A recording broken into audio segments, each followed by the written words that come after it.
79페이지 한번 봅시다. 79페이지 그 수타니빠따 맨 하단에 3-8 사티라는 용어가 사용된 게 어떤 게 있느냐 대표적으로 뽑아놓은 거예요. 아지타라는 수행자가 묻습니다. 번뇌의 흐름은 어느 곳에나 흐르고 있습니다. 그 흐름을 막는 방벽은 무엇입니까? 그 흐름을 제어하는 것은 무엇입니까? 무엇에 의하여 흐름은 더 이상 흘러나오지 않습니까? 이렇게 묻죠. 이미 읽었던 거라도 새삼스럽죠. 그럴 겁니다. 예, 그래야 되고.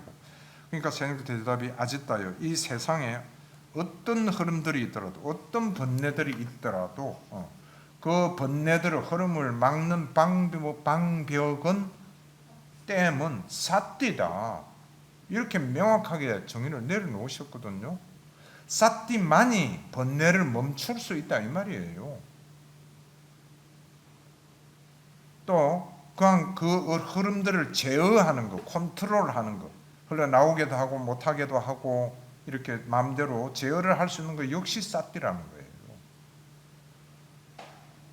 근데 아예 못 흘러나오게 하는 건 사띠 가지고는 안 된다. 뭐라 해야 되나 여기 나올 때 지혜만이 지혜에 의해서 번뇌는 더 이상 흘러나오지 않는다.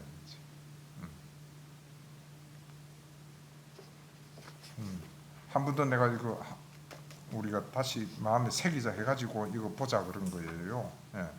그러니까 우리가 수행을 할 때 내지는 일상생활을 할 때도 마찬가지고 번뇌를 없애고자 하는 게 우리 수행의 목적인데 번뇌를 없애는 유일한 방법이 사띠밖에 없다 이거예요.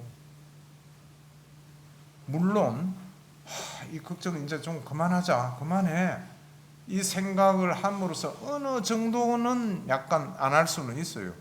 그렇잖아요, 그죠? 해봤었다 이거 해봤자 나한테 유익한 것도 아니고 고민 좀 이제 그만하자. 고민이 번뇌니까. 그렇게 마음을 먹는 것만 해도 대단한 거잖아요. 어느 정도 사띠의 힘이 있으니까 그래도 그렇게 하는 거지. 근데 그거 가지고는 제어할 수가 없다 이거예요. 다시 말하면 생각을 가지고 번뇌를 없앨 수가 없어. 왜? 생각이라는 게 번뇌인데 번뇌가 번뇌를 어떻게 없앨 수 있겠어요? 유일하게 없앨 수 있는 게 생각 일체 끊고 100% 사띠 하는 거예요. 번뇌를 따라가면서 관찰하면 요놈이 맥을 못 써. 왜? 지혜의 힘에 의해서 음해하고 없어져 버려요. 번뇌가. 이 원리입니다. 사띠 수행의 가장 큰 효력이. 다 회통하는 이야기들이죠. 지금 읽었던 수타니빠따 이야기나 저 새 속에 얽힌 재빠르게 일어난 생각들이 사라진다.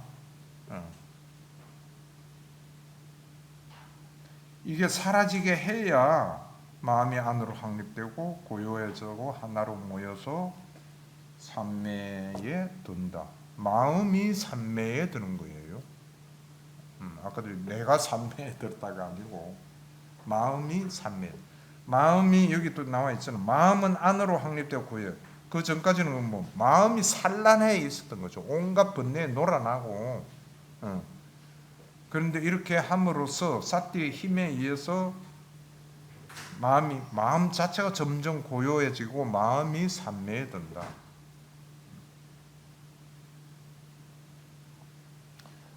그래서 그 밑에 줄에 비구들에게 바로 이와 같이 비구는 몸에 대한 사띠를 닦는다.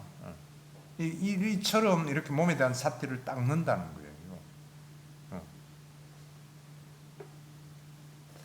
그 다음에 똑같은 이제 맥락입니다. 그 뒤에 나오는 거는 대념적인하고 똑같아요. 두 번째가 네 가지 자세하고 하는 거고 또 이렇게 하면은 새 속에 얽힌 생각들이 사라진다 하는 것도 다 똑같습니다. 그 다음에 이제 네 번째가 32가지 몸의 부정한 관찰. 이것도 대념적인하고 순수도 같고 똑같죠, 내용이. 이렇게 하면 역시 마음이 고여져서 삼매에 든다. 네 가지 근본 물질을 관찰. 이것도 똑같습니다. 4대 관찰을 하면은 마음이 하나에 고정되어 삼매에 든다. 57페이지. 9가지 공동묘지를 관찰. 이것도 똑같습니다. 같은데 금방 내가 쭉 설명했듯이 약간 다른 측면에서 설명을 하고 계신 거예요. 그래서 어떻게 보면은요, 여러분들이 한번 생각해 보시면은 대념청형은 같은 사티 수행인데도 통찰 지혜를 얻기 위해서보다도 주 목적이 통찰 지혜를 얻는 거예요. 쭉 안으로는 안에서 몸을 관찰하고 밖으로 몸을 관찰하고 안팎으로 몸을 관찰하고 이렇게 쭉 나가는 게 끊임없이 그렇게 관찰할 때 얻는 지혜가 생긴다. 여기서는 마음이 삼매에 든달이 돼 있잖아요. 어찌 보면은 삼매 수행을 위한 하나의 설명이라 할까? 이렇게 볼 수도 있어요. 이대로만 놓고 보면은. 동의합니까? 근데 그렇다고 지금 우리 공부하는 이 몸에 대한 까야가타 사띠 이것만 해가지고 그럼 통찰지혜는 안 생기느냐? 그건 아니다 이거지. 생겨요. 생기지만은 강조하는 어떤 초점이 포커스가 대념척영은 내가 볼 때는 통찰 지혜에 맞추어져 있고 여기서 몸에 대한 사티 관찰은 삼매를 얻는 그에 맞추어져 있지 않나 이렇게 본다 이거지. 그리고 거기에 우리가 그렇게 볼 수 있는 거에 좀 더 뒷받침해 주는 게 59페이지로 이제 넘어갑니다. 좀 묘지에 대한 시체 관찰까지 하고 나서 이 경에서 바로 나오는 게 상단에 네 가지 선 이래가 바로 나옵니다. 대념청에는 몸에 대한 같은 사태라도 이 선에 대한 이야기는 없잖아요. 근데 여기는 이 선 해가지고 직결되거든. 그래서 조금 전에 내가 설명한 그런 각도에서 내가 이야기한 거예요. 다시 비구들의 비구는 해가지고 이렇게 하면은 초선을 구족하여 머문다. 이렇게 되어 있잖아요. 그죠 거기에. 근데 이 경의 또 특징 중에 하나 재밌는 거는 물론 다른 D가니까 맞춤하니까 다른 데도 있습니다만은 초선의 상태를 아주 비유를 잘 해놓았어요. 이 경이. 이 몸을 흠뻑 적시고 충만케 하고 그러니까 떨쳐버리면서 생긴 희열과 행복으로 이 몸을 흠뻑 적시고 충만하게 하고 가득 채우고 속속들이 스며들게 한다. 이게 지금 초선의 상태를 설명하고 있는 겁니다. 온몸 구석구석 떨쳐버리면서 생긴 희열과 행복이 스며들지 않은 데가 없다. 그러니까 수행자가 이걸 읽어보면 알아요, 자기가. 그죠? 행복과 희열이 이렇게 돼요. 그러니까 그러면서 이거를 비유를 해놓은 게 비유들의 마치 이래가지고 모욕 가루를 풀어놓고 하는 것 같은 이 비유까지 정확하게 해놨어요. 그럼 초선의 상태가 어떤 거다 하는 거를 아주 감을 잡을 수 있게 해놓은 이거죠. 그 다음에 다음 페이지에 다시 비교들에 의해가지고 제2선을 구족하여 머문다 이렇게 되어 있어요. 60페이지에는. 그럼 60페이지 제3매에서 생긴 희열과 행복으로 머문다 하는 이 선의 이 뜻은 무엇인가 해가지고 또 설명을 해 놓으셨어요. 호수 비유까지 해가지고 그 호수의 동쪽에 흐르던 물도 없고 이렇게 쭉 설명을 해 놓으셨거든요. 뭐 이게 읽어볼 지금 시간적인 좀 그런 것도 있고 해서 이거는 앞으로 또 과제로 남겨놓고 넘어가겠습니다. 그다음에 60페이지 그 20번 이거는 3선. 제 3선은 어떤 거냐 해가지고 희열이 사라진 행복으로만 흠뻑 젖시고 이게 3선이잖아요 설명에. 그 상태는 어떤 거냐 해가지고 밑에 마치 청년, 홍년, 백년이 피어있는 호수 해가지고 쭉 비유를 해서 설명을 해 놓으셨습니다. 이게 3선의 상태다. 그다음에 21번은 다시 비유를 해가지고 제4선 평온으로 인해 사띠가 청정한 제4선을 구족하여 머문다. 이게 제4선의 정의잖아요, 그죠? 그래서 이 청정한 사띠가 청정하다는 게 어떤 거냐 해가지고 또 밑에 설명을 그는 이 몸을 지극히 청정하고 지극히 깨끗한 몸으로 속속들이 스며들게 하고서 앉아있다. 온몸 구석구석 지극히 청정하고 지극히 깨끗한 마음으로 스며들지 않은 데가 없다. 조그마한 기포 하나 없다는 거예요. 꽉 차 있다는 거죠. 이게 사선의 상태를 지금 설명하고 있습니다. 그래서 마치 사람이 온몸 머리까지 하얀 천을 덮어쓰고 있는데 이렇게 해서 비유를 해서 설명을 해 놓으셨어요. 너무 빨리 나갑니까? 조금 빠르죠. 근데 어쩔 수가 없어요. 이걸 내가 구체적으로 설명한다 해서 특히 이게 자아나 상태, 이 상태는 설명까지 되는 게 아니라는 걸 알잖아요. 자기 경험의 세계거든. 수행을 해서 익힐 수밖에 없어요.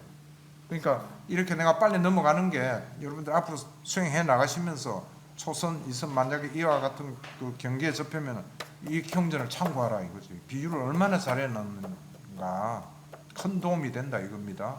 그것만 알고 있어도 된다 하는 뜻에서 내가 진도는 그렇게 지금 나가고 있습니다. 예, 그다음 이제 62페이지에 그러면 이 까야가타 사티를 했을 때 어떤 향상이 있느냐? 예. 22번 두 번째 주로 그도 공부 짓는 사람은 명지에 도움되는 유익한 법들을 포함하고 있다.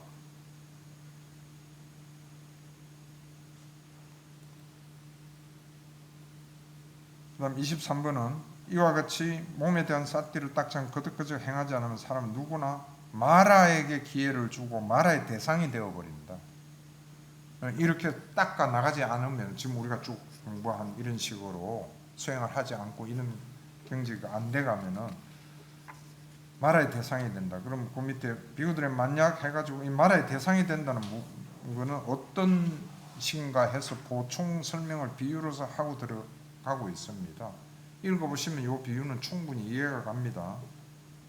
그리고 또 24도 거기에 대한 마찬가지 비유로 막상 마른 나무 통하는데 불을 피워내게 하겠다 했을 때 그게 가능하냐 안 가느냐, 축축이 젖어 있는 나무를 불을 피울 수 있느냐, 뭐 이렇게 해서 마라에게 붙잡히느냐 안 붙잡히느냐, 수행을 하면 어떻게 되느냐 안 하면 어떻게 되느냐 이런 경계를 설명을 해 놓은 것입니다. 25번도 마찬가지로 비유를 해 놓은 겁니다.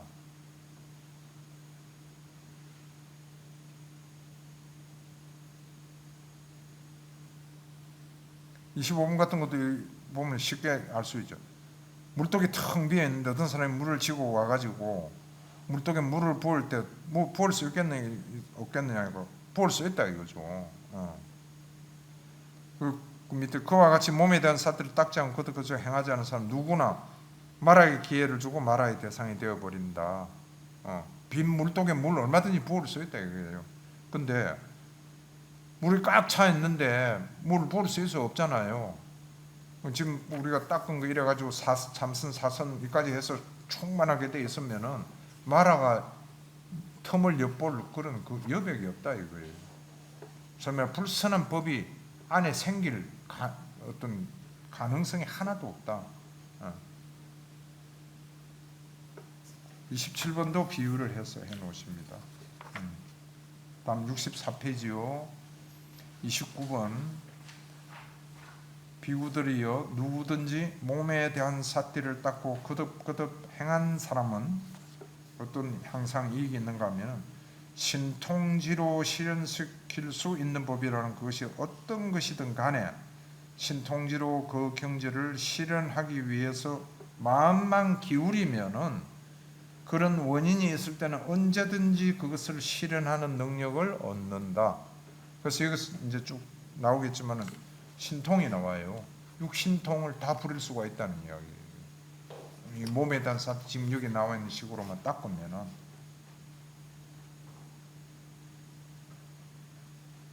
그 바로 밑에 비유를 해놨잖아요. 비구들이 만약 까마귀가 먹을 수 있을 정도로 넘칠 만큼의 물이 가득 찬 물독이 독대에 놓는데 건강한 젊은이 그것을 기울이기만 하면 그 물은 넘쳐 흐르겠느냐 안 흐르겠느냐 이게요.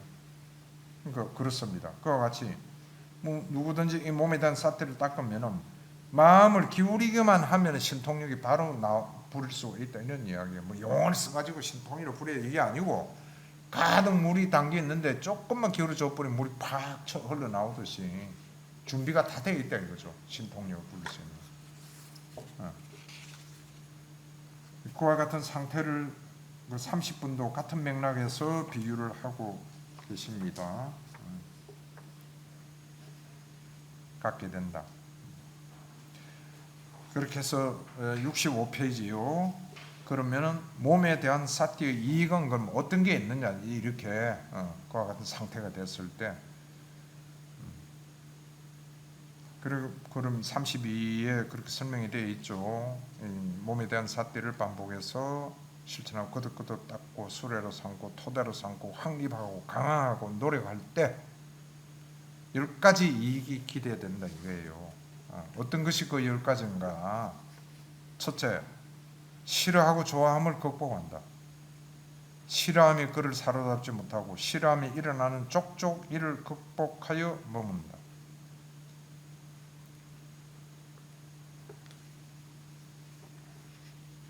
싫어하고 좋아하는 것만 극복되면은요, 번뇌 안 일어나죠. 그렇겠죠? 우리 싫어하는 게 있고 좋아하는 게 있으니까 뭔가를 하려고 그러고 그걸 보충을 하려고 그러고 이러는 거예요. 우리가 왜 수행하느냐, 여러 가지 답이 있는데 그 중에 쉬운 답 하나가, 내 저번에 한번 이야기한, 좋아하고 싫어함을 벗어나기 위해서요. 이러면 정답이에요. 좋아하는 것도 없고 싫어하는 것도 없어. 음미해 봐야 됩니다. 그 다음에 두 번째 이익은 두려움과 공포를 극복할 수 있다 이거죠. 두려움과 공포가 그를 사로잡지 못하고 일어나는 족족 이를 극복하여 머문다. 사티 수행을 하면 일어나는 족족 없어진다 이거예요. 거기에 고통받지 않는다는 이야기죠. 다음 동그라미 3. 추위, 더위, 배고픔, 날파리, 몸에서 생겨난 괴롭고 날카롭고 찌르고 불쾌하고 마음에 들지 않고 생명을 위협하는 각가지 느낌들을 감내한다. 아파 죽겠다 이런 거 다 감내가 된다는 이야기예요.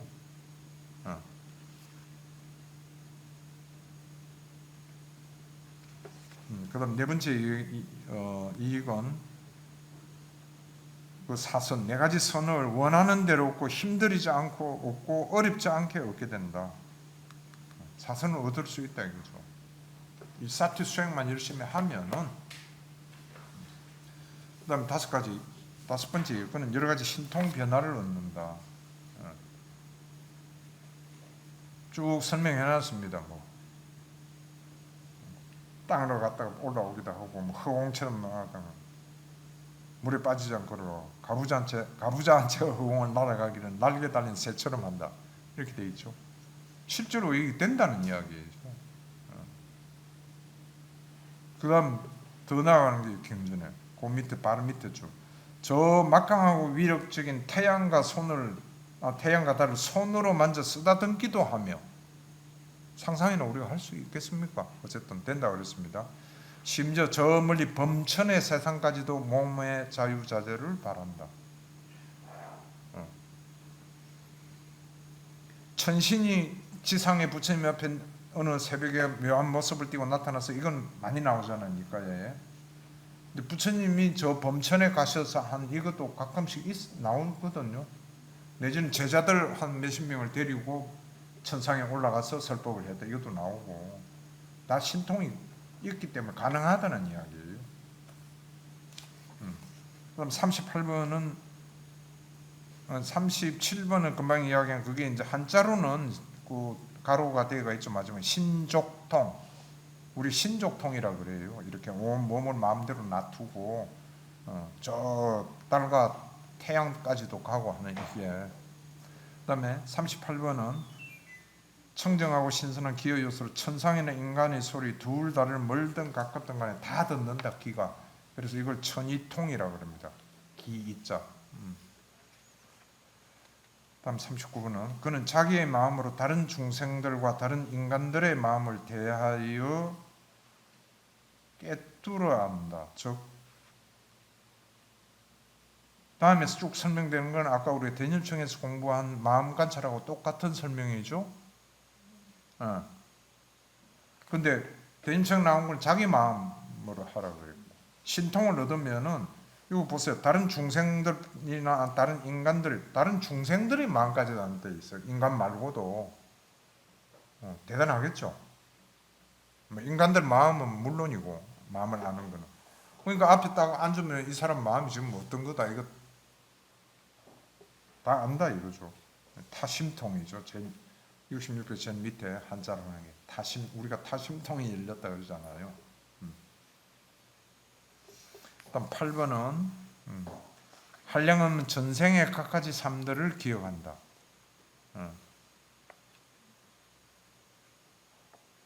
이거 뭐 한생, 두생, 세생뿐이 아니고 한량없는 전생의 모습까지. 경전에 그런 것 잘 나오잖아요. 그 특색과 더불어 상세하게 기억해낸다. 경전에는 그 당시에 뭐몇생 가로의 일을 그 당시 어느 집안에서 무슨 성을 가진 사람이 태어나서 어느 동네에 살고 이런 것까지 다 안다 이거예요. 숙명통이 터이면은 숙명통이고, 9번째는 천안통입니다. 천안통은 뭔가 하면은 중생이 죽고 태어나고 이렇게 다 보인다 이거지. 그 업에 따라 어디로 간다 이걸 꿰뚫어 안다 이거예요.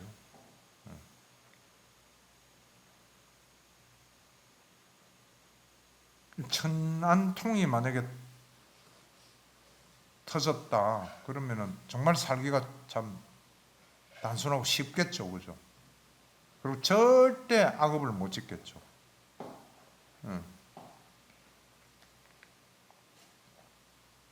그 업에 따라 가는 것을 아는, 중생이 지은 바 그 업에 따라 가는 것을 꿰뚫어 아는 거죠. 그 다음에 10번 마지막 그 능력입니다. 모든 번뇌가 다하여 아무 번뇌가 없는 마음의 해탈과 그걸 심해탈이라고 그럽니다. 그 다음에 통찰지를 통한 해탈, 이걸 해해탈이라고 그래요. 지혜로서 해탈했다 해서 그를 바로 지금 여기에서 스스로 최상의 지혜를 알고 실현하고 구족하여 머문다. 이게 누진통이죠. 이렇게 10가지 기대된다 해서 이렇게 설하셨고, 이 설법을 들은 비구들은 마음을 합쳐서 크게 기뻐하였다. 이렇게 해서 이 경이 끝나죠. 그래서 우리가 흔히 아라한이 될 때 삼명을 얻었다 이러거든요. 자주 나와요. 3가지의 그 밝음, 명지를 얻었다. 그 삼명이 뭔가 하면 여기 나와 있는 8, 9, 10이에요. 숙명통, 천안통, 누진통. 앞에 뭐 신족통이니 천이통이니 이거는 아라한하고는 관계는 없어요. 뭐 이런 게 있다 해가지고 알아야 되는 것도 아니고.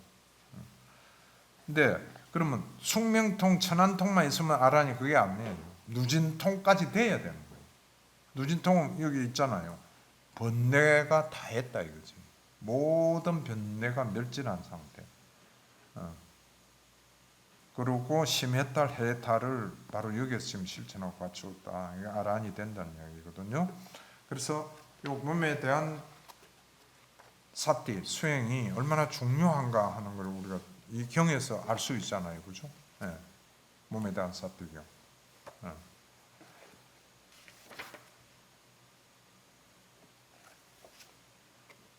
열심히 닦아야 되겠죠, 우리가. 그 제목은 수행경전 넷 모음 했지만은 사실 주제는 사티 수행이죠. 이 4가지가 다. 그러니까 사티 수행을 열심히 하면은 아까도 우리가 봤지만은 기초가 돼가 그게 기초가 돼서 사마디가 일어난다 이거예요. 계속 닦아 나가면은 사성까지 간다는 이야기고. 그걸 열심히 닦으면은 10가지 지금 우리가 봐도 10가지 이익을 얻을 수가 있다. 그래서 어쨌든 사티 수행을 열심히 닦아야 됩니다. 우리는 사티 수행을 열심히 닦으려면은 똑같은 이야기지만은 팔정도 나머지 7가지 항목이 골고루 똑같이 잘 닦아서 받쳐 주어야만 이루어질 수 있다는 이야기예요. 바른 견해, 바른 사유 이런 거 잘 하지도 않으면서 그냥 앉아서 사티만 해가지고 챙긴다, 지혜를 얻어가지고 거의 쉽지 않다 이거예요. 그러다 보면은 바른 견해, 바른 사유 이런 게 같이 꼭 같은 비중으로 못 닦아주면은 쌌띠만 가지고 뭐 없겠다 하다 몇 년 하다가 아무것도 별로 없는 게 없거든. 그냥 중도 하차해요. 그런 사람들은 많이 봐요. 예. 그러니까 어찌 보면 그런 사람들은 참 아깝죠. 처음부터 이렇게 사티 수행을 하기 위해서 팔정도 골고루 닦는 거를 했다면은, 내가 어젠가 언제도 그랬잖아요. 예불 할 때 부처님 앞에 여러 가지 그 서원을 세우고 그 중에 부처님 오늘도 팔정도의 삶을 살겠습니다. 그렇게 서원을 하면은 어쨌든 뭔가 노력을 더 할 거 아니에요. 팔정도를 다시 꼼꼼하게 따져볼 것이고 어떻게 사는 게 팔정도의 삶인가 이걸 생각하게 될 것이고, 예. 그러면 자동적으로 바른 말을 해야 될 것 같고 바른 행위도 해야 될 것 같고 답이 나오거든요. 그럼 그 자체가 선업이라 가지고 사띠 수행도 잘 되고 사마디도 얻고 해서 향상이 되는 거다. 이렇게 보시면 될 겁니다.